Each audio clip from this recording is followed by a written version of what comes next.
Welcome to को curricular master YouTube channel. आप सभी का स्वागत है आपके अपने नए यूट्यूब चैनल में। आज के वीडियो के माध्यम से हम चर्चा करेंगे communication skill and personality development से बनने वाले बहुत ही ज़्यादा महत्वपूर्ण ऑब्जेक्टिव टाइप के प्रश्नों के बारे में, जो कि आपकी परीक्षा की दृष्टि से बहुत ही ज़्यादा महत्वपूर्ण है। इससे पहले यूनिट नंबर 1 से बनने वाले बहुत ही महत्वपूर्ण प्रश्नों पर मैंने चर्चा करी थी। ये यूनिट नंबर 2 है, यानी कि इकाई 2 से बनने वाले प्रश्नों को के बारे में हम चर्चा करेंगे इस वीडियो के माध्यम से। और इसके बाद में 2 इकाई और आपकी बचेंगी, इकाई 3 और इकाई 4, यानी 4 इकाइयों में आपका सिलेबस बँटा हुआ होता है। प्रत्येक इकाई से बनने वाले बहुत ही इम्पोर्टेंट जो 50 प्रश्न हैं, उनके बारे में मैं चर्चा कर रहा हूँ। इससे पहले पेपर 1 मतलब कि यूनिट 1 यानी इकाई 1 की वीडियोज़ हो चुकी है। इसके अलावा मॉडल पेपर एक को-करिकुलर पर है और एक मॉडल पेपर आपका शुक्ला स्टडी पॉइंट चैनल पर है, तो आप देख लीजिएगा उसको, ठीक है? बाकी एक महासंग्राम रिवीजन क्लास आपकी आएगी और भी मॉडल पेपर मैं देने का प्रयास करूँगा। सभी का एक प्रकार से सभी यूनिट को शामिल करके, या और ऐसे प्रश्न जो कि आपकी परीक्षा में बन सकते हैं, प्रैक्टिस सेट आपकी लगवा दूँगा। तो परेशान बिल्कुल होने की ज़रूरत नहीं है। इस चैनल पर आपको विधिवत तैयारी एक प्रकार से करवाने का ज़िम्मा लिया गया है, तो बिल्कुल आपको यहाँ पर विधिवत तैयारी होगी। बीए, बीएससी, बीकॉम के 6 सेमेस्टर में आपको को-करिकुलर कोर्स के रूप में communication skill and personality development पढ़ना होता है, यानी संचार कौशल एंड व्यक्तित्व विकास से बनने वाले इंपॉर्टेंट प्रश्नों को यहाँ पर आपको समझना पड़ेगा। यूनिट नंबर 2 की अगर बात करें तो इसमें आपको साक्षात्कार हेतु तैयारी तथा समूह चर्चा से बनने वाले बहुत ही इम्पोर्टेंट प्रश्नों को समझना होगा। देखें, प्रश्न आपकी स्क्रीन पर आ चुका है। पहला प्रश्न है, मैं समझने का प्रयास करता हूँ और आपको समझाऊंगा भी। पहला प्रश्न है, उन व्यक्तियों ने अपने जीवन में अधिक सफलता प्राप्त की है जिन्होंने अपने ज्ञान के अतिरिक्त लोगों से उन्हीं के अनुरूप बातचीत करना तथा उन्हें अपने विचार बेचना भी सीख लिया है। ठीक है, ये किसका कथन है? ये किसने कहा था बताएं? उन व्यक्तियों ने अपने जीवन में अधिक सफलता प्राप्त की है जिन्होंने अपने ज्ञान के अतिरिक्त उन लोगों या अतिरिक्त लोगों से उन्हीं के अनुरूप बातचीत करना तथा उन्हें अपने विचार बेचना भी सीख लिया है। ठीक है, ये एक प्रकार से किसका कथन है? इस कथन को किसने कहा था भैया? डेल कार्नेगी का एक कथन है। ऑप्शन नंबर इसका ए करेक्ट आंसर हो जाएगा। बहुत ही बढ़िया प्रश्न। अगला क्वेश्चन आप देखें, दूसरा प्रश्न है, फटाफट से आप देखेंगे। प्रश्न है, निम्नांकित में से साक्षात्कार के प्रकार हैं। साक्षात्कार का प्रकार इनमें से कौन सा है? फटाफट से आप बताएंगे। देखें, व्यवहार पर आधारित भी साक्षात्कार होता है। साक्षात्कार माने होता है इंटरव्यू, भेंट वार्ता। दो व्यक्ति आपस में मिलकर के एक दूसरे से बातचीत करते हैं। एक व्यक्ति प्रश्न पूछता है, दूसरा उसका उत्तर देता है।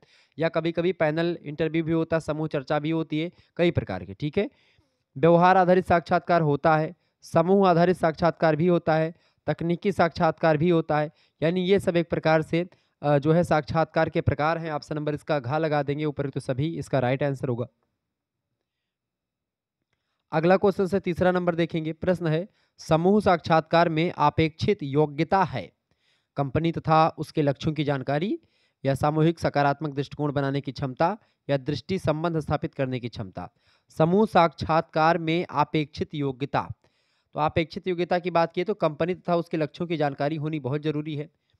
सामूहिक सकारात्मक दृष्टिकोण, यानी कि सभी का पॉजिटिव जो थिंकिंग है, या पॉजिटिव जो एक प्रकार से पॉइंट ऑफ व्यू है, वो एक प्रकार से होना चाहिए।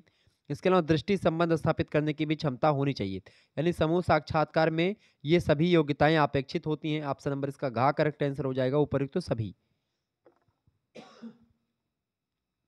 आगे देखेंगे, चौथा प्रश्न आपकी स्क्रीन पर आ चुका है। आवेदक की विशिष्ट क्षमताओं का आकलन साक्षात्कार की किस विधि में किया जाता है? समूह साक्षात्कार में, या फिर कैंपस साक्षात्कार में, या व्यवहार आधारित साक्षात्कार में, या तकनीकी साक्षात्कार में?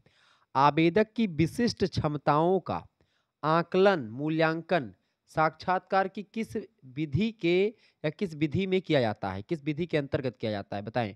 इसका करेक्ट आंसर क्या हो जाएगा चौथे का? बिल्कुल, व्यवहार आधारित साक्षात्कार में विशिष्ट क्षमताओं का आकलन किया जाता है आवेदक की। ठीक है, ऑप्शन नंबर इसका ग करेक्ट आंसर हो जाएगा। बढ़िया प्रश्न है। इसका ग ऑप्शन करेक्ट आंसर होगा, परीक्षा में आ सकता है।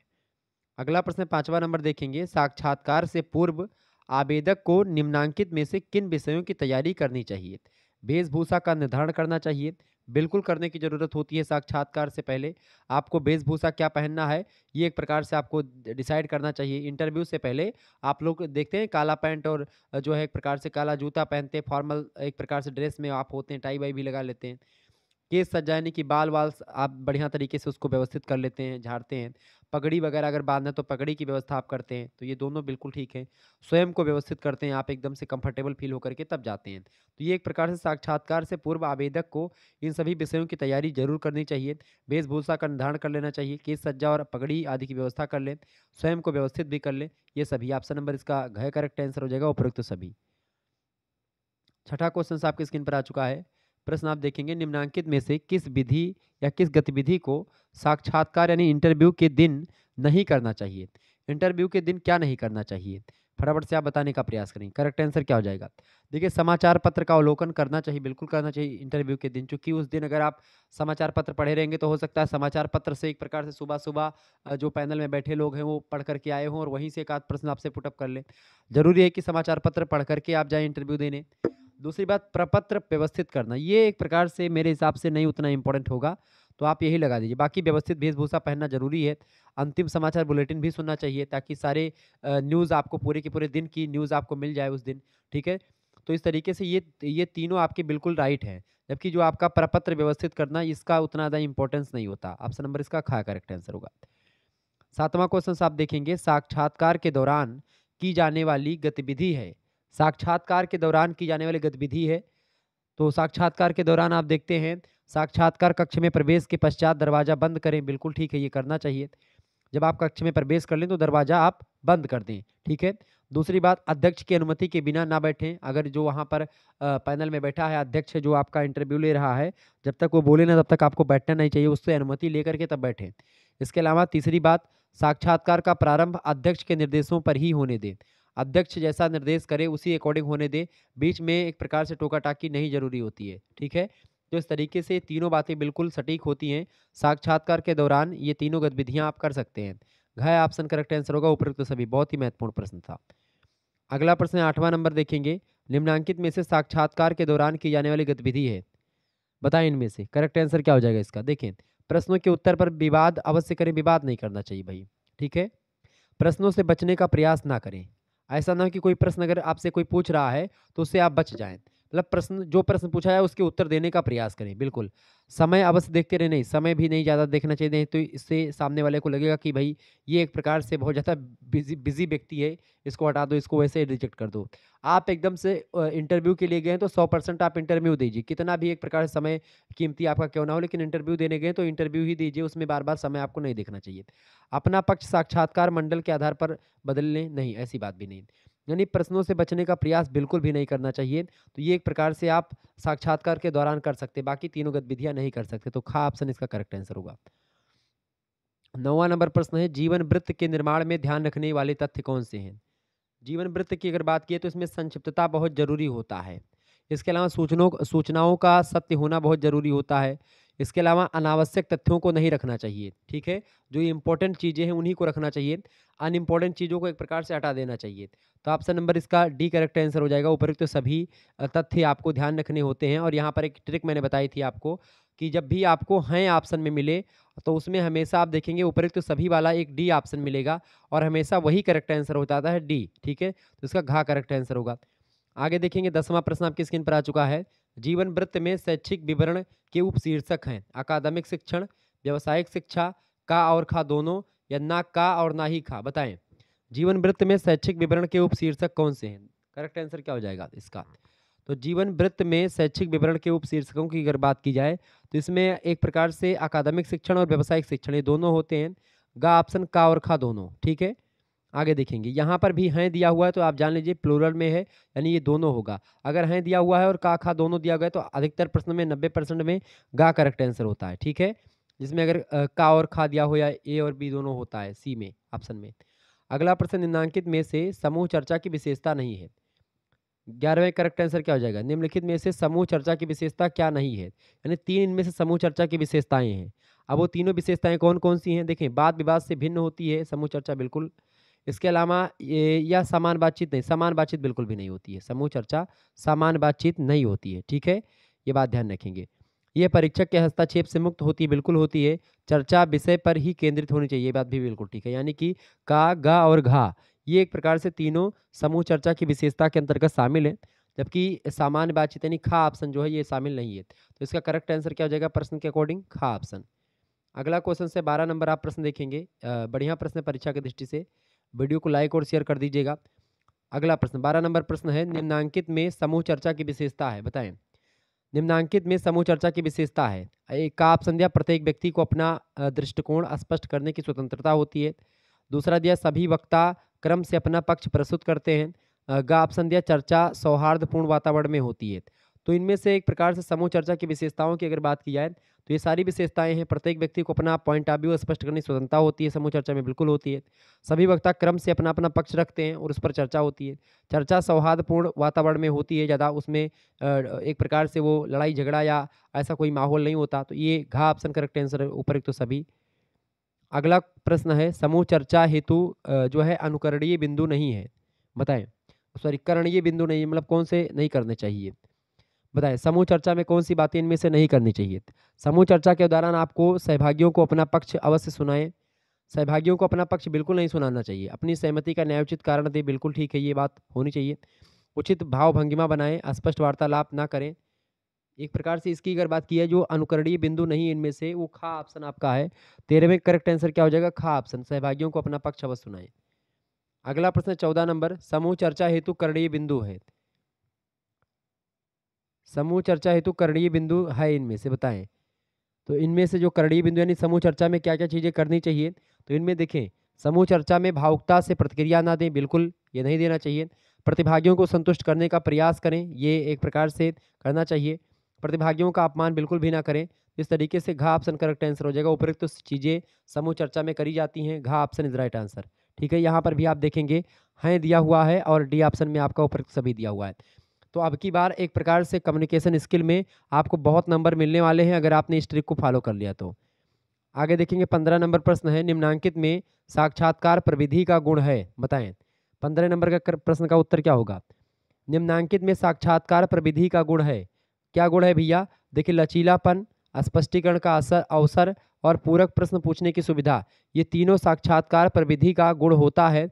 लचीलापन बहुत जरूरी है, स्पष्टीकरण का अवसर भी देना जरूरी है, पूरक प्रश्न पूछने की सुविधा भी होनी चाहिए, यानी कि सारे प्रश्नों के बाद में एक आध प्रश्न और पूछने की मौका दिया जाना चाहिए। ऑप्शन नंबर डी होगा घा, उपरोक्त सभी। ठीक है, आगे बढ़िएगा। अगला प्रश्न, यदि साक्षात्कारकर्ता अभ्यर्थी से कुछ मानक प्रश्नों को एक क्रम से पूछता है तो उसे क्या कहा जाता है, बताएं। संरचित साक्षात्कार, असंरचित साक्षात्कार, केंद्रित साक्षात्कार या चयन साक्षात्कार? 16 में करेक्ट आंसर क्या हो जाएगा? यदि साक्षात्कारकर्ता अभ्यर्थी से कुछ मानक प्रश्नों को एक क्रम से पूछता है तो उसे क्या कहा जाता है? उसको बोलते हैं भैया क्या? केंद्रित साक्षात्कार। क्या बोलते हैं? केंद्रित साक्षात्कार। गए ऑप्शन करेक्ट आंसर हो जाएगा 16वें का गा ऑप्शन। आगे देखें 17 नंबर प्रश्न है, साक्षात्कार को निम्नांकित में से किस श्रेणी में रखा जाता है? प्रेक्षण, मतलब प्रप्रेक्षण या वार्तालाप, बताएं। इसका करेक्ट आंसर क्या हो जाएगा? 17वें का बिल्कुल। साक्षात्कार को प्रेक्षण की श्रेणी में रखा जाता है, ए ऑप्शन करेक्ट आंसर हो गया। परीक्षा में प्रश्न आ सकता है। आगे देखेंगे 18 नंबर क्वेश्चन है, आपकी स्क्रीन पर आ चुका है। बहुत ही महत्वपूर्ण प्रश्न है, फटाफट से आप लोग बताने का प्रयास करेंगे। प्रश्न है, संरचित साक्षात्कार में किस प्रश्नावली का प्रयोग किया जाता है? प्रश्नावली को अंग्रेजी में क्वेश्चनर बोलते हैं। ठीक है, अब ये बताएं, संरचित साक्षात्कार में किस प्रश्नावली का प्रयोग किया जाता है?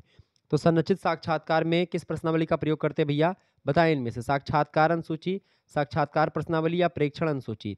तो इसका करेक्ट आंसर हो जाएगा क्या भैया? साक्षात्कार अनुसूची का प्रयोग किया जाता है, का ऑप्शन करेक्ट आंसर होगा 18 का। 19 नंबर क्वेश्चन आप देखेंगे, साक्षात्कार प्रविधि का चरण इनमें से नहीं है। साक्षात्कार प्रविधि के चरण की अगर बात की जाए तो आगमन, ग्रहण और प्रस्थान, ये तीनों साक्षात्कार प्रविधि का चरण होता है, जबकि चर्चा साक्षात्कार प्रविधि का चरण नहीं माना जाता। इसका गा ऑप्शन करेक्ट आंसर हो जाएगा 19 का। ध्यान से लगा लीजिएगा, प्रश्न परीक्षा की दृष्टि से बहुत ही महत्वपूर्ण है। अगला क्वेश्चन आप देखेंगे, साक्षात्कार प्रारंभ की सबसे लोकप्रिय विधि है, बताएं। इस चैनल को सब्सक्राइब कर लीजिएगा, अभी नया चैनल मैंने बनाया है इसको। ठीक है, फटाफट से आप सभी लोग चैनल को सब्सक्राइब कर लीजिएगा और वीडियो को लाइक और शेयर कर दीजिएगा। साक्षात्कार प्रारंभ करने की सबसे लोकप्रिय विधि, बताएं। साक्षात्कार प्रारंभ करने की सबसे लोकप्रिय विधि की अगर बात की जाए तो सबसे लोकप्रिय विधि है व्यक्तिगत जीवन के प्रश्न। बिल्कुल, व्यक्तिगत जीवन के प्रश्न जो है एक प्रकार से सबसे लोकप्रिय विधि मानी जाती है साक्षात्कार प्रारंभ करने की। व्यक्तिगत जीवन से रिलेटेड कुछ प्रश्न पूछ लिया जाए ताकि जो है एक प्रकार से साक्षात्कार एक रुचिकर दृष्टि की ओर आगे बढ़े या रुचिकर मोड़ ले। अगला प्रश्न है, यदि 21 नंबर, यदि साक्षात्कार के दौरान अध्यक्ष के पश्चात 2 अन्य सदस्य भी प्रश्न करते हैं तो अभ्यर्थी को क्या करना चाहिए उस दौरान? तो उस समय अभ्यर्थी को क्या करना चाहिए भैया? जब 2 और लोग पूछ रहे हों प्रश्न तो ऐसी स्थिति में आपको क्या करना चाहिए? सबसे पहले आप अध्यक्ष के प्रश्न का उत्तर देने की अनुमति लेनी चाहिए, मतलब उससे सर्वप्रथम व्यक्ति को अध्यक्ष के प्रश्न का उत्तर देने की अनुमति लेनी चाहिए। इसका घ ऑप्शन करेक्ट आंसर हो जाएगा, ठीक है। इसमें बीच वाले सदस्य का प्रश्न का उत्तर नहीं देना चाहिए, उसे अंतिम सदस्य के प्रश्न का उत्तर भी नहीं देना चाहिए, उसे किसी प्रश्न का उत्तर नहीं देना चाहिए, ये भी बिल्कुल गलत बात है। यानी कि आपको सबसे पहले अध्यक्ष जो एक प्रकार से जो लीड कर रहा है उसको, उससे बातचीत करके आपसे पूछना चाहिए कि सर मैं आपके प्रश्नों का क्या उत्तर दे सकता हूँ? इससे क्या होगा कि अध्यक्ष एक प्रकार से खुशी भी रहेगा, और ऐसे में अगर अध्यक्ष की आप अवहेलना करेंगे, उपेक्षा करेंगे तो शायद आपको नंबर भी कम मिले, ठीक है। आगे देखेंगे, अगला प्रश्न है 22 नंबर क्वेश्चन है, आप बोलें ताकि मैं आपको परख सकूं, यह कथन किसका है? आप बोलें ताकि मैं आपको परख सकूं, यह कथन किसका है? बेन जॉनसन का एक कथन है। ऑप्शन नंबर इसका खा करेक्ट आंसर हो जाएगा। बहुत बढ़िया प्रश्न है। अगला प्रश्न 23 नंबर, साक्षात्कार के दौरान शालीनता का अनुमान लगाया जाता है आवाज के स्पष्टता से, बोलने के तौर तरीके से, शारीरिक भाव भंगिमा से या उपयुक्त सभी से, बताएं। 23 का करेक्ट आंसर क्या हो जाएगा? देखिए, साक्षात्कार के दौरान शालीनता का अनुमान आप आवाज़ की स्पष्टता से भी लगा सकते हैं, बोलने के तौर तरीके से भी लगा सकते हैं, और शारीरिक भाव भंगिमा से भी आप लगा सकते हैं। उसका हाव भाव कैसा है साक्षात्कार के दौरान, आप उसकी शालीनता का अनुमान आप इन्हीं चीज़ों से लगा सकते हैं। उपयुक्त सभी करेक्ट आंसर हो जाएगा घा ऑप्शन, ठीक है। आगे देखें 24 नंबर, जीवन वृत्त में निम्नांकित में से कौन सी सूचनाएं सम्मिलित होती हैं? शैक्षणिक योग्यता, देखिए हैं लिखा हुआ है, डी में उपयुक्त सभी है, लगा दिया आंख मूंद करके हमने। करेक्ट आंसर एक है 24 का, यही होगा, ठीक है। तो 24 का घा, शैक्षणिक योग्यता, अनुभव और अतिरिक्त गतिविधियां, ये सब एक प्रकार से जीवन वृत्त में सूचनाएं संकलित होती हैं। ओके, 25 नंबर क्वेश्चन आपकी स्क्रीन पर आ चुका है, देखिए फटाफट से आप देखने का प्रयास करेंगे। शेयर कर दीजिएगा सभी दोस्तों के साथ इस वीडियो को। चले 25 नंबर प्रश्न है, किसी दी गई परिस्थिति में मानव व्यवहार तथा उन सब गुणों को परखने की वैज्ञानिक तकनीकी है जो लिखित परीक्षा में सामने नहीं आते, इस कथन में किस विधि की ओर संकेत हुआ है? बताएं। किसी दी गई परिस्थिति में मानव व्यवहार तथा उन सब गुणों को परखने की वैज्ञानिक तकनीकी है जो लिखित परीक्षा में सामने नहीं आते हैं, इस कथन में किस विधि की ओर संकेत है? तो इस कथन में एक प्रकार से बात की जाए तो ये साक्षात्कार की ओर संकेत करता है। यानी कि जो लिखित परीक्षा में आप जो चीज़ आप चाह रहे होते हैं वो नहीं पाते हैं, तब साक्षात्कार होता है। यानी कि साक्षात्कार एक प्रकार से पूरक एग्जाम होता है, पूरक परीक्षा मानी जाती है, क्योंकि आप लिखित परीक्षा होगी, ऑब्जेक्टिव परीक्षा होगी, लेकिन आपके हाव भाव और आपके जो है प्रेजेंस ऑफ माइंड का पता लगाने के लिए किया जाता है इंटरव्यू, ठीक है। तो इसका खा करेक्ट आंसर होगा। 26 नंबर प्रश्न, साक्षात्कार की प्रक्रिया होती है मौखिक या लिखित? देखिए, साक्षात्कार की प्रक्रिया मौखिक और लिखित दोनों होती है, ठीक है। हालांकि सॉरी, एक मिनट, साक्षात्कार की प्रक्रिया कैसी होती है? मौखिक ही होती है, लिखित नहीं होती, मौखिक होती है। आमने सामने बैठ करके इसमें प्रश्न पूछा जाता है और उसका उत्तर दिया जाता है। इसका ए का ऑप्शन करेक्ट आंसर होगा। 27 नंबर प्रश्न है, ऐसा लगता है कि जिस साक्षात्कार में जितने ज़्यादा तथ्य उतनी ज़्यादा जानकारियां सम्मिलित होती हैं, वह साक्षात्कार उतना ही बेहतर सिद्ध होता है। यह कथन किसका है? यह कथन कहा था तमिश मेहता ने। बहुत ही इंपॉर्टेंट प्रश्न है ये, ध्यान रखिएगा। 27 नंबर का करेक्ट आंसर क्या हो जाएगा? ख ऑप्शन। आगे देखेंगे 28 नंबर प्रश्न है, निम्नांकित में जीवन वृत्त लेखन में सूचनाओं का क्रम होता है। तो जीवन वृत्त लेखन में सूचनाओं का क्रम क्या होता है, बताएं। तो इसमें सबसे पहली बात तो व्यक्तिगत सूचना शामिल होती है। व्यक्तिगत सूचना के बाद में शैक्षणिक योग्यता आपकी शामिल होनी चाहिए। जीवन वृत्त में, जीवन वृत्त आप लिख रहे हो, आप एक प्रकार से कोई चीज़ आप अपने बारे में बता रहे हो, तो सबसे पहले व्यक्तिगत सूचना लिखें, फिर शैक्षणिक योग्यता अपनी वो लिखें, क्वालिफिकेशन, और उसके बाद में अपनी जो तकनीकी योग्यता उसको लिखें, फिर उसके बाद में अपनी उपलब्धियां जो तमाम सारी उसको लिखें। यानी कि इसका सीरियल जो होगा 1 2 3 4 एकदम सीरियल से ही लिखा हुआ है, तो यानी का ऑप्शन इसका राइट आंसर होगा 28 का, ठीक है। आगे देखेंगे, बहुत बढ़िया तरीके से आप लोग आंसर दे रहे हैं, बातचीत बिल्कुल भी ना करें। 29 नंबर प्रश्न, निम्नांकित में से जीवन वृत्त बनाते समय ध्यान रखना चाहिए। निम्नांकित में से जीवन वृत्त बनाते समय ध्यान रखना चाहिए किसका भैया? सीबी, करिकुलम, बीटा आदि शीर्षक का प्रयोग नहीं करना चाहिए, इसका ध्यान रहे। बिल्कुल 29 का करेक्ट आंसर आपको अगर आपको बताऊं तो ये बिल्कुल ठीक बात है। इसके अलावा उप शीर्षकों को बड़े अक्षरों में बिल्कुल भी नहीं लिखना चाहिए, ये बात भी बिल्कुल ठीक है। जीवन वृत्त में नितांत व्यक्तिगत सूचना जैसे निक नेम आदि नहीं डालना चाहिए। आपका जो प्यारा वारा नाम हो, जो आपके आपकी जो एक प्रकार से जो चाहने वाले लोग हैं आपको कुछ बुलाते हों और आप अपने एक प्रकार से जीवन वृत्त में या उसमें अपने एक प्रकार से उसमें क्या बोलते हैं, जो जीवन वृत्त होता है आपका, यानी जो प्रेजेंटेशन देने जाते हैं तो उस समय जो फाइल आप बनाते अपने बारे में बनाए रखते हैं, उसी को एक प्रकार से जब आप उसको देते हैं मतलब एग्जाम इंटरव्यू लेने वाले को, तो वो आपके बारे में पहले से जान लेता है। ठीक है, तो ऐसी स्थिति में आपको क्या करना है, आपके निक नेम वगैरह को नहीं डालना है, व्यक्तिगत सूचना जो आवश्यक हो वही डालनी है, बाकी फर्जी नहीं डालनी है। उपरोक्त तो सभी बातें एक प्रकार से ध्यान रखनी चाहिए। पहली बात तो सीबी, करिकुलम बीटा आदि शीर्षक का प्रयोग बिल्कुल भी नहीं करना चाहिए। उप शीर्षकों को बड़े अक्षरों में नहीं लिखना चाहिए। जीवन वृत्त में नितांत व्यक्तिगत सूचना जैसे निक नेम वगैरह नहीं डालना चाहिए। ये बात बिल्कुल सही है। घ ऑप्शन करेक्ट आंसर हो जाएगा। ये प्रश्न बहुत ही महत्वपूर्ण परीक्षा में आ सकता है। 30 नंबर क्वेश्चन आप देखेंगे, जीवन वृत्त में निम्नांकित में से सम्मिलित है। जीवन वृत्त में निम्नांकित में से क्या सम्मिलित है भैया? तो जीवन वृत्त में इनमें से क्या सम्मिलित है? बिल्कुल, इसमें से देखें क्या सम्मिलित हैं? है लिखा हुआ है ना? बिल्कुल चले। रुचियाँ जीवन वृत्त में सम्मिलित हैं, संदर्भ और कुशलता बिल्कुल ठीक है, तीनों बातें बिल्कुल सही। घ ऑप्शन 30 का घ भी करेक्ट आंसर होगा। ठीक है, घ ऑप्शन इज राइट आंसर। अगला क्वेश्चन आपके स्क्रीन पर आ चुका है। 31 नंबर प्रश्न आप देखेंगे, साक्षात्कार के समय ध्यान देने वाले बिंदु हैं। साक्षात्कार के समय ध्यान देने वाले बिंदु देखें, एक शब्द में उत्तर ना दे, बिल्कुल ये बिल्कुल सही बात है। एक शब्द में आपको उत्तर साक्षात्कार में नहीं देना, क्योंकि ऑब्जेक्टिव परीक्षा नहीं हो रही है आपकी। आप एक शब्द में किसी भी प्रश्न का उत्तर नहीं दे सकते, थोड़ा सा उसको एक आध दो लाइन में जरूर देने का प्रयास करें। दूसरी बात, हमेशा अपने उत्तर का समर्थन करें, जो आपने उत्तर दिया उसका समर्थन करना चाहिए, ये दूसरी बात। तीसरी बात, चापलूसी से बिल्कुल बचना चाहिए। चापलूसी अगर आप करेंगे तो जो सामने आपके बैठा है वो बहुत चापलूसी करके आया, मतलब वो जो आपको वो जानता है कि भाई चापलूसी कैसे व्यक्ति करते हैं। ठीक है, चापलूसी ज़्यादा नहीं करनी चाहिए। तो इस तरीके से ये तमाम प्रकार की चीज़ें आपको ध्यान रखनी होती है, यानी उपरोक्त तो सभी बातें। ठीक है, आगे बढ़ते हैं। अगला प्रश्न है 32 नंबर, साक्षात्कार में यह पूछे जाने पर कि अपने बारे में बताएं के उत्तर में निम्नांकित में से क्या नहीं बताना चाहिए। जब आपसे इंटरव्यू में आप जाएं और आपसे पूछा जाए अपने बारे में कुछ बताएं, सबसे पहला प्रश्न ये होता है कि सर अपने बारे में कुछ बताएं, तो आप क्या बताओगे उस समय, और क्या बताने से बचना चाहिए, यानी क्या नहीं बताना चाहिए। शैक्षणिक कौशल नहीं बताना चाहिए, या कार्य संबंधी कौशल, या रुचियां, या फिर विशेष गुण। अब इन चारों में से आप छांटिए कि आपको क्या नहीं बताना चाहिए। तो 32 नंबर का करेक्ट आंसर आपका हो जाएगा बिल्कुल। देखिए, शैक्षणिक कौशल बिल्कुल बताना चाहिए अपना, कार्य संबंधी कौशल भी बताना चाहिए, और विशेष गुण भी अपने बताने चाहिए। अपनी रुचियां नहीं बतानी चाहिए कि भाई हमारा इंटरेस्ट किस में है। ठीक है, तो अपनी रुचियां नहीं, अगर आपसे पूछी जाए तो आप बताना चाहिए। आपसे पूछिए आपकी आपकी रुचि किस में है, आपको कौन सा फल पसंद है, जब आपसे आपसे ये प्रश्न पूछेंगे तब आपको बताना है, वैसे आपको नहीं बताना। केवल आपसे ये प्रश्न करें कि अपने बारे में बताएं, तब आप अपनी रुचियों के बारे में ना बताएं कि हमको आम पसंद है, हमको एक प्रकार से केला पसंद है, या हमको शलीफा पसंद है। ठीक है, ध्यान रखिएगा इस बात को। आगे देखें, 33 नंबर प्रश्न है, साक्षात्कार यानी इंटरव्यू पर जाने के समय निम्नांकित में से किस किस के विषय में जानकारी होनी चाहिए। तो सबसे पहली बात, आपको जो है इसमें यात्रा प्रबंधन के बारे में बहुत जानकारी होनी चाहिए, यानी कि जो यातायात का जो मैनेजमेंट है, या यात्रा में एक प्रकार जो मैनेजमेंट करना होता है उसका जानकारी होनी चाहिए। आवास व्यवस्था के बारे में भी आपको जानकारी होनी चाहिए। आवश्यक प्रपत्र भी के बारे में भी आपको जानकारी होनी चाहिए साक्षात्कार में जाने से पहले। ऑप्शन नंबर इसका घ करेक्ट आंसर हो जाएगा, उपयुक्त सभी चीज़ों की। 34 नंबर प्रश्न, साक्षात्कार में वर्तमान नियोक्ता को छोड़ने का कारण हो सकता है बेहतर अवसर, वर्तमान नौकरी का रूढ़िगत ढांचा, या इंटरव्यू लेने वाली कंपनी की प्रतिष्ठा। तो बिल्कुल साक्षात्कार में वर्तमान नियोक्ता को छोड़ने का कारण हो सकता है बेहतर अवसर, वर्तमान नौकरी की रूढ़िगत ढांचा, और इंटरव्यू लेने वाली कंपनी की प्रतिष्ठा।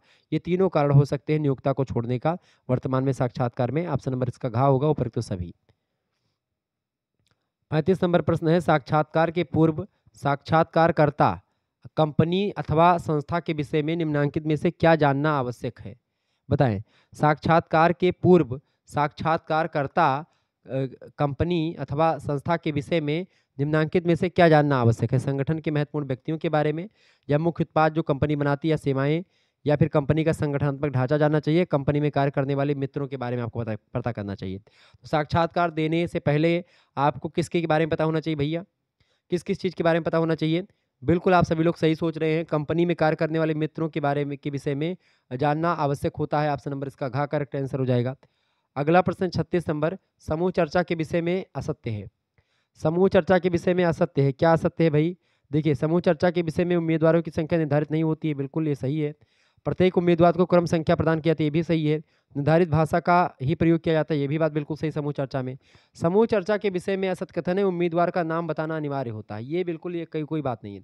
आप बता सकते हैं, नहीं भी बता सकते हैं। तो समूह चर्चा में ऐसी बात नहीं कि उम्मीदवार का आपको नाम ही बताना। तो यानी कि इस प्रश्न का जो उत्तर होगा वो घ वाला ऑप्शन होगा, ठीक है? उम्मीदवार का नाम बताना अनिवार्य होता है, ये असत्य कथन है। अगला प्रश्न 36 नंबर मतलब 37 नंबर क्वेश्चन आपके स्क्रीन पर आ चुका है, देखेंगे सभी लोग। 37 नंबर प्रश्न, समूह चर्चा के दौरान उम्मीदवार को क्या प्रदर्शित नहीं करना चाहिए? समन्वय क्षमता, नेतृत्व योग्यता, व्यंग्यात्मक क्षमता या सकारात्मकता, पॉजिटिविटी, बताएं। 37 नंबर का करेक्ट आंसर क्या हो जाएगा, फटाफट से आप लोग बताने का प्रयास करेंगे। देखिए, समूह चर्चा के दौरान उम्मीदवार को एक प्रकार से समन्वय क्षमता, नेतृत्व योग्यता और सकारात्मकता ये प्रदर्शित करनी चाहिए, जबकि व्यंग्यात्मक क्षमता यानी अपना जो कटाक्ष है, व्यंग है, ठीक है, ये नहीं प्रयोग करना चाहिए, ठीक है? ये बात ध्यान रखिएगा, ग ऑप्शन। अगला प्रश्न 38 नंबर, इलेक्ट्रॉनिक रिज्यूम के विषय में ध्यान रखने योग्य तथ्य कौन से होते हैं? जब आप इलेक्ट्रॉनिक रिज्यूम दें, रिज्यूम यानी जीवन वृत्त टाइप का होता है वो, रिज्यूम वही जीवन वृत्त हिंदी में, ठीक है? तो जब आप रिज्यूम देते हैं अपना, यानी जो आपके बारे में लिखा होता है इलेक्ट्रॉनिक है, वो आपने इंटरनेट से बनवाया है, तो ऐसी स्थिति में आपको क्या बातें ध्यान रखनी चाहिए? तो उस समय आपको देखें जो है प्लेन फ़ॉन्ट का प्रयोग करना चाहिए आपको, ठीक है? प्लेन फ़ॉन्ट यानी कि ज़्यादा बढ़ा-चढ़ा करके ज़्यादा खूब ज़्यादा सजावटी फ़ॉन्ट का प्रयोग ना करें। फ़ॉन्ट माने होता है लिखने की शैली। दूसरी बात, ग्राफ़िक्स, बुलेट्स, लाइन्स, बोल्ड, जो है इटैलिक्स और अंडरलाइन्स का प्रयोग ज़्यादा ना करें, ठीक है? इन सब से बचना चाहिए। इसके अलावा शीर्षकों के लिए बोल्ड लेटर्स का प्रयोग भी करना चाहिए, यानी शीर्षक के लिए आप बोल्ड लेटर्स का प्रयोग कर सकते हैं। बाकी सभी शब्दों के लिए आप नहीं कर सकते, केवल शीर्षकों के लिए, ताकि शीर्षक मतलब कि शीर्षक अलग पता चले शीर्षक की ये शीर्षक है, ठीक है? यानी ये 3-4 चीज़ें आपको ध्यान रखनी होती हैं, और भी बातें ध्यान रखने योग्य होती हैं। तो ऑप्शन नंबर क्या लगाएंगे, घ ऑप्शन। यहाँ पर है दिया हुआ है, यहाँ पर घ, उपरोक्त तो सभी करेक्ट आंसर हो गया।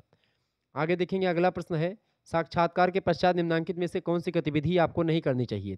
39 नंबर प्रश्न आप देखेंगे। देखिए, साक्षात्कारकर्ता से हाथ मिलाने की पहल ना करें, तो करना चाहिए बिल्कुल, मतलब कि ना करें ये बिल्कुल ठीक है, नहीं करना चाहिए। कमरा छोड़ते समय मुड़कर अवश्य देखें, ऐसी बात बिल्कुल भी नहीं होती। कमरा छोड़ने समय बिल्कुल, तो इसका करेक्ट आंसर हो जाएगा गतिविधि ना करें। आप कमरा छोड़ते समय मुड़ कर के अवश्य देखें, ये गतिविधि आपको नहीं करनी चाहिए।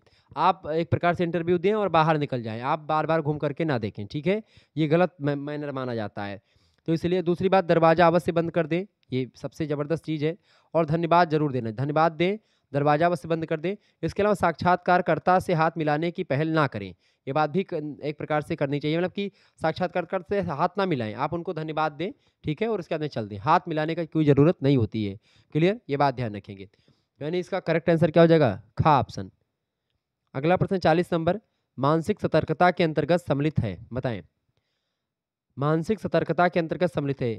ये बीए, बीएससी, बीकॉम को करिकुलर कोर्स की वीडियो एक प्रकार से चल रही है। आपको बता दूं कि ये जो है बीए के, बीएससी के, बीकॉम के वे बच्चे जो कि 6 सेमेस्टर में हैं, और उनका एक प्रकार से को करिकुलर सब्जेक्ट है communication skill and personality development. हालांकि सभी भी यूनिवर्सिटी में आपको यही को करिकुलर कोर्स के रूप में पढ़ना पड़ता है, ठीक है? Communication skill and personality development, तो ये आपको मैं पढ़ा रहा हूँ, ठीक है? तो ये आपके लिए बहुत इंपॉर्टेंट है। बीए, बीएससी, बीकॉम सभी का सिलेबस सेम है, सभी यूनिवर्सिटी में यही आता है।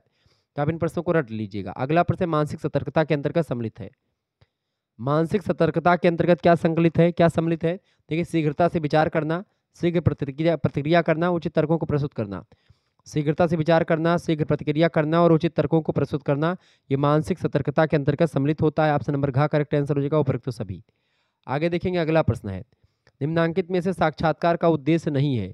साक्षात्कार का उद्देश्य क्या नहीं है इनमें से? देखिए, संबंध स्थापित करना ये भी उद्देश्य नहीं है, आवेदक का दृष्टिकोण समझना ये भी नहीं है, अनुमान लगाना ये भी नहीं है। साक्षात्कार को उद्देश्य इनमें से कोई नहीं है, उपयुक्त सभी। अगला प्रश्न है 42 नंबर क्वेश्चन आप देखेंगे, किसी अपरिचित के जीवन के भीतरी पहलुओं का किसी सीमा तक अनुमान लगाने के एक प्रक्रियाबद्ध तरीके को इंटरव्यू कहा जाता है या कहा जा सकता है। ये कथन किस विद्वान का है? इस कथन को किसने कहा था भैया? इस कथन को कहा था किसने? बहुत बढ़िया, युंग ने कहा था इसको। ऑप्शन नंबर इसका ग करेक्ट आंसर हो जाएगा। आगे देखेंगे, अगला प्रश्न आपकी स्क्रीन पर आ चुका 43 नंबर। बढ़िया प्रश्न है परीक्षा की दृष्टि से, और ऐसे ही प्रश्न आपकी परीक्षा में आते रहते हैं। साक्षात्कार किस परीक्षा का पूरक होता है? साक्षात्कार जो होता है ये लिखित परीक्षा का क्या होता है? पूरक होता है, यानी कि इसका का ऑप्शन करेक्ट आंसर हो जाएगा। 44 नंबर क्वेश्चन है, इंटरव्यू शब्द की उत्पत्ति किस भाषा से हुई है, बताएं। लैटिन, ग्रीक, अंग्रेजी या फ्रेंच। तो इंटरव्यू शब्द की जो उत्पत्ति हुई है, इंटरव्यू शब्द की उत्पत्ति इंटरवायलर शब्द से हुई है, ठीक है, और इसकी उत्पत्ति की अगर बात किया तो इसकी उत्पत्ति हुई है फ्रेंच शब्द से। ऑप्शन नंबर इसका गा करेक्ट आंसर होगा। बहुत बढ़िया प्रश्न, परीक्षा में 100% आएगा। अगला प्रश्न 45 नंबर, फोन अथवा वीडियो के माध्यम से होने वाला साक्षात्कार यानी इंटरव्यू क्या कहलाता है? तो वो कहलाता है ऑनलाइन इंटरव्यू या टेलीफोन इंटरव्यू या साक्षात्कार, बताएं। तो जब आप फ़ोन और वीडियो के माध्यम से आप इंटरव्यू देंगे या लेंगे तो इसको क्या बोलेंगे? इसको बोलेंगे ऑनलाइन इंटरव्यू। बिल्कुल करेक्ट आंसर हो जाएगा आपका गा ऑप्शन। नेक्स्ट क्वेश्चन आप देखेंगे 46 नंबर, साक्षात्कार में निम्नलिखित में से किनके मध्य संवाद होता है? साक्षात्कारकर्ता या साक्षात्कारदाता? दोनों के बीच में संवाद होता है। साक्षात्कारकर्ता का मतलब होता है जो साक्षात्कार के लिए बैठा हुआ है और प्रश्न पूछ रहा है। साक्षात्कारदाता वो होता है जो एक प्रकार से अपना रिज्यूम लेकर के जाता है, कोई एक प्रकार से बच्चा भी हो सकता है, कोई बड़े लोग भी हो सकते हैं, तो जाएँगे साक्षात्कार देने, यानी जिनसे प्रश्न पूछा जाएगा वो साक्षात्कारदाता होते हैं। जो इंटरव्यू देने जा रहे हैं वो साक्षात्कारदाता कहलाते हैं। साक्षात्कारकर्ता जो साक्षात्कार के लिए प्रश्न पूछते हैं, ठीक है? तो ऑप्शन नंबर ग करेक्ट आंसर हो जाएगा। का और खा दोनों के बीच में संवाद होता है। 47 नंबर क्वेश्चन आपकी स्क्रीन पर आ चुका है। इंटरव्यू शब्द की उत्पत्ति किस शब्द से हुई है? तो इंटरवालर शब्द से हुई है। इंटरवालर ये शब्द एक प्रकार से का ऑप्शन ग्रीक मतलब फ्रेंच भाषा का शब्द है, ध्यान रखिएगा, परीक्षा में प्रश्न आ सकता है। अगला प्रश्न 48 नंबर, समूह साक्षात्कार को कहते हैं, क्या बोलते हैं? पैनल इंटरव्यू, समूह साक्षात्कार, समूह चर्चा या बोर्ड इंटरव्यू? तो समूह साक्षात्कार को क्या बोलते हैं भैया? 48 का करेक्ट आंसर क्या हो जाएगा? बिल्कुल, समूह साक्षात्कार को क्या बोला जाता है? समूह साक्षात्कार को भैया क्या बोलते हैं? बिल्कुल, बोर्ड इंटरव्यू बोला जाता है। इसका गा ऑप्शन करेक्ट आंसर हो जाएगा। 49 नंबर प्रश्न, निम्नांकित में से असंरचित साक्षात्कार का उदाहरण है? 49 का करेक्ट आंसर क्या हो जाएगा? बिल्कुल, बहुत बढ़िया तरीके से आप लोग आंसर दे रहे हैं। बहुत बढ़िया, बहुत बढ़िया। फटाफट से एक बार वीडियो को लाइक और शेयर कर दीजिए। चलिए, कम ऑन, बहुत बढ़िया। चले, 49 का निम्नांकित में से असंरचित साक्षात्कार का उदाहरण कौन सा है? पैनल साक्षात्कार, समूह साक्षात्कार या व्यवहारवादी साक्षात्कार? 49 नंबर करेक्ट आंसर, बिल्कुल समूह साक्षात्कार इज राइट आंसर। असंरचित साक्षात्कार का उदाहरण समूह साक्षात्कार। और लास्ट क्वेश्चन आज की वीडियो का, रुडयार्ड किपलिंग ने साक्षात्कार के विषय में क्या कहा? उन्होंने साक्षात्कार के विषय में क्या कहा? उन्होंने कहा कि एक प्रकार से अनैतिक और आक्रामक अपराध एक प्रकार से होता है। साक्षात्कार के बारे में इन्होंने कहा रुडयार्ड किपलिंग ने। इस तरीके के तमाम प्रकार के प्रश्न आप लोगों ने 50 प्रश्नों को समझ लिया। इससे पहले communication skill and personality development का एक मॉडल पेपर और दे चुका हूं मैं, यानी 2 मॉडल पेपर हो चुके हैं इससे पहले। हालांकि यूनिट 1 का एक प्रकार से जो एमसीक्यूज हैं, इंपॉर्टेंट लगभग 50 एमसीक्यूज, इसको मैं इससे पहले वाले वीडियो में दे चुका हूं। यहाँ पर आप देखेंगे यूनिट 1 आपका लिखा हुआ है। ऐसे ही यूनिट 2 आज की वीडियो के माध्यम से आप लोगों ने देखा, यूनिट 2 यहाँ पर लिखा हुआ था। यूनिट 2 यहाँ पर आप देखेंगे, यूनिट 2 फोकस करेंगे, ठीक है, यूनिट 2। इसके बाद में यूनिट 3 यहीं पर आपको लिखा हुआ मिलेगा। अगले दिन क्लास आपकी होगी सुबह के 8 बजे, तो आप उस क्लास को देख लीजिएगा, ठीक है। सुबह 8 बजे आपकी यूनिट 3 की क्लास होगी, वो आप देखिएगा। फिर उसके बाद में अगली सुबह यूनिट नंबर आपकी 4 की क्लास होगी, यानी 4 क्लास के माध्यम से लगभग 200 प्रश्न आप लोग ये समझ लेंगे। फिर उसके बाद में एक प्रैक्टिस सेट में लगाऊंगा 100 क्वेश्चंस की। फिर उसके बाद में एक महासंग्राम वीडियो दूंगा लगभग 300-400 प्रश्नों की। तो इस तरीके से आप लोग बहुत सारे प्रश्नों को समझ पाएंगे, ठीक है। और आपका एक तैयारी विधिवत तरीके से हो जाएगी। Communication skill and personality development को लेकर के आप लोग जो परेशान थे, आप सारे डाउट आपसे क्लियर हो रहे होंगे। मिलते हैं फिर नेक्स्ट वीडियो में, तब तक के लिए जय हिंद, जय भारत। आप सभी का बहुत बहुत धन्यवाद हमारे से जुड़ने के लिए। इसी प्रकार से अपना प्यार बनाए रखेंगे। ओके, बहुत बहुत धन्यवाद। इस चैनल को सब्सक्राइब कर दीजिएगा और अपने सभी दोस्तों को बता दीजिए कि शुक्ला सर के द्वारा एक नया चैनल बनाया गया है जिसका नाम है को करिकुलर मास्टर। इसको आप सब्सक्राइब करें, सभी दोस्तों से शेयर करवाएं चैनल को, ठीक है। बहुत बहुत धन्यवाद आप सभी का। ओके, चलिए, गुड आफ्टरनून सभी को। ओके, बहुत बहुत धन्यवाद।